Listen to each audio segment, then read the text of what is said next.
Today we are making paper quilt squares, and I want to show you guys this because they are so cute, ridiculously easy, and really fun.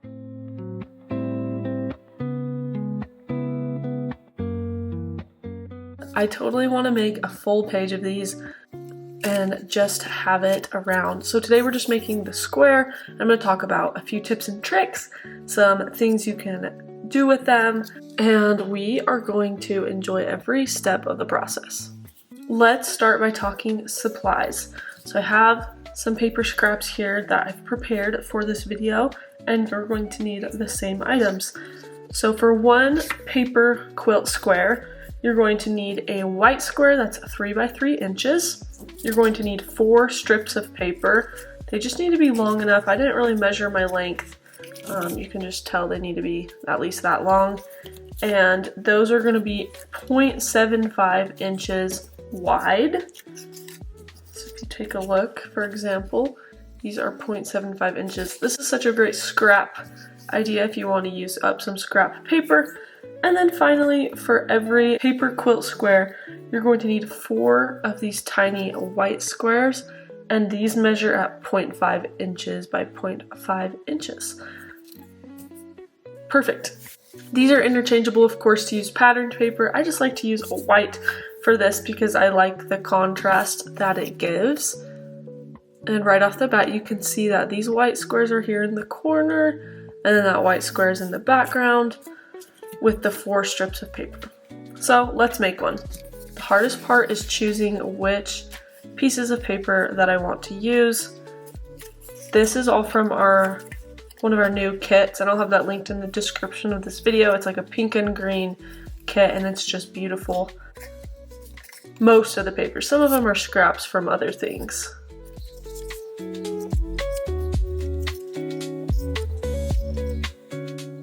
Now that I have mine picked out, we're going to go ahead and just assemble our pattern. Start by just roughly laying down your papers where you think you're going to want them.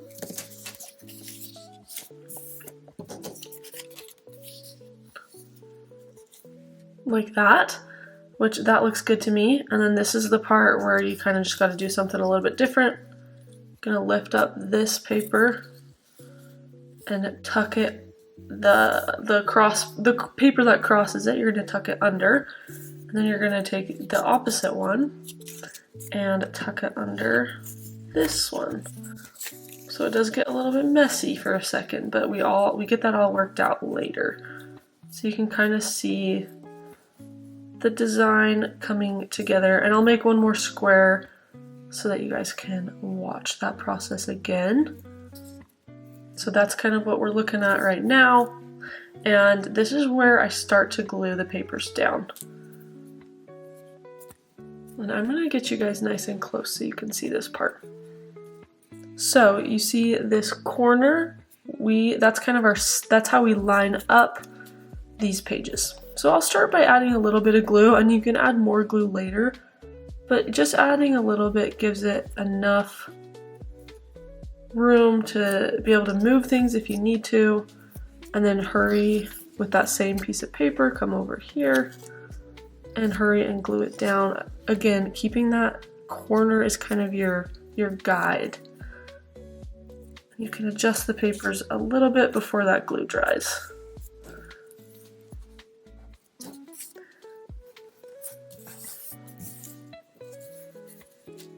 And if you get off, which it looks like I have, I just go back and fix that. So this one's going over, so it'll go under this one and over this one, like that.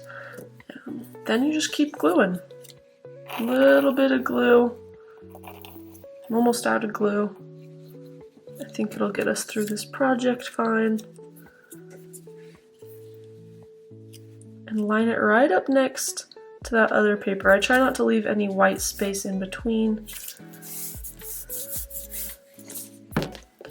And then you're going to finally just glue those last 2 pieces. Like I said, it's pretty simple. I think the hardest part is just lining up, getting your papers tucked where they need to be. And all of that can be the hardest step.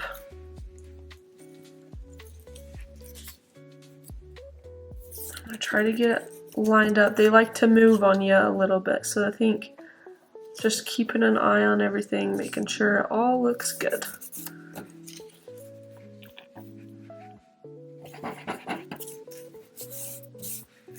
Our last one.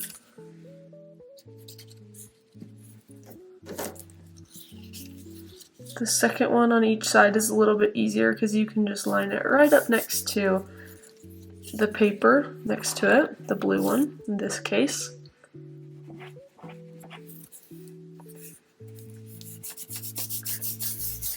If you need to add more glue, go ahead and do so. But that's kind of what we got right now. We're just going to trim off all of these extra pieces. The more you do this, the easier it gets, which I love. And I seriously want to make like 100 of these and make an actual kind of like quilt. Just have some paper on hand. It would make a gorgeous journal cover if you actually sewed them together. Like if you made a ton of these squares and sewed them together. I think that would be beautiful. Would be a labor of love, just like a real quilt. Except this is a little bit easier than a real quilt.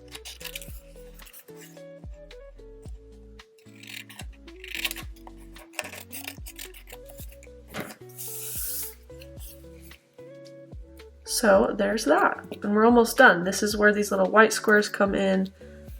If you have crafting tweezers, it's actually such a good chance to use them because it's pretty precise. I know I have some somewhere, but for now I'll just get them right in that corner. It's not too bad. This is where the cool shape starts to come together.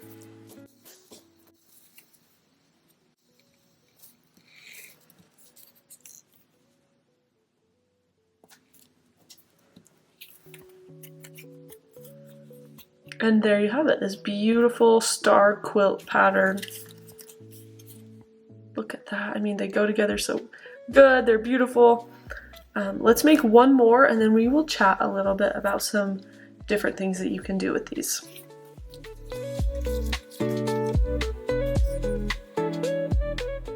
One quick thing is, since this paper is really light, it has little pink polka dots, but it doesn't have like a defined edge.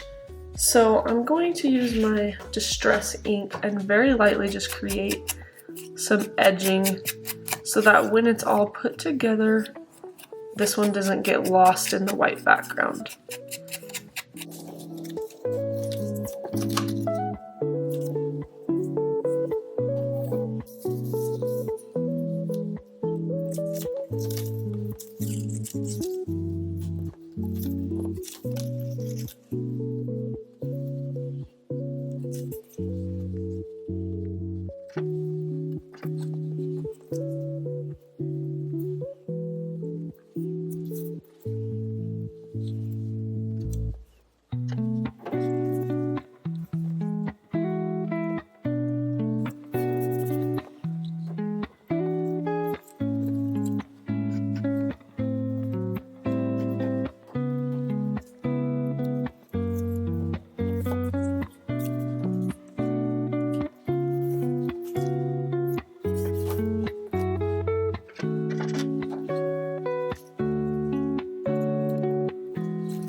Okay, so I made these two today.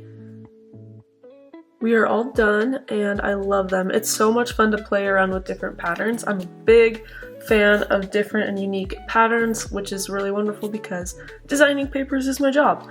So it's so fun to kind of put these papers that you wouldn't really think have anything, you know, in common, and put them together, and it just showcases it so beautifully.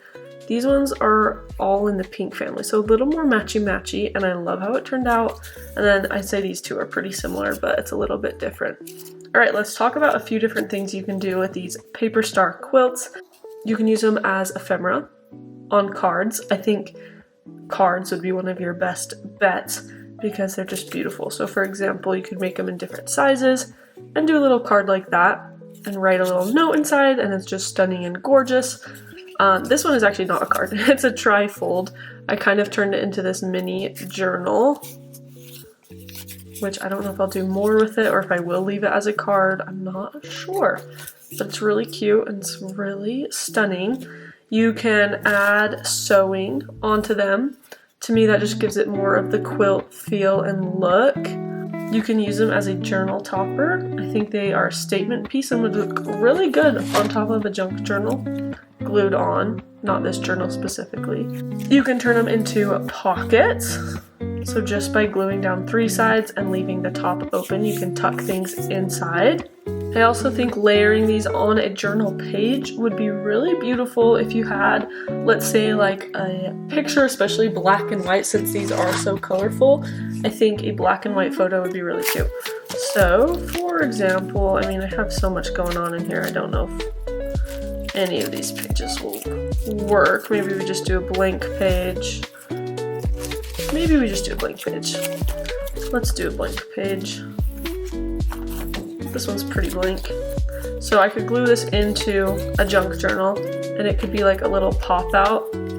I could also glue one of these in and then do some sort of black and white photo right there. I think that would just complete the look fabulous. And those are just a few ideas that come to mind right off the bat. Really, the ideas are limitless, unlimited. I don't know which is the correct phrasing there. But as for these, I'm going to add them into a pink and green junk journal. I just like to make junk journals for fun. It's a great creative hobby that keeps my mind busy. I'm going to be using the pink and green kit, which I will have linked in the description of this video, and we're going to make a little journal in my next video. We're going to dive in a little bit more. Here are some of the pages that I still need to cut out before I make that journal. They're just beautiful, and look, there's a black and white photo right there. Lots of pink and green ephemera, fun patterns, just really beautiful. So thank you guys so much for watching this video. Make sure that you are subscribed to the channel because we are going to be making a lot of fun things like this in the future. Okay, sorry, I had to pop on again because I ended the video and then I went and added some sewing, and they just feel so much more complete now. I love them. They are beautiful. Oh my goodness. And you could play around with different paper colors, different thread colors. There we go. I love them. So thank you guys so much for watching today's video. I will have the pink and green kit linked in the description if you want to check it out.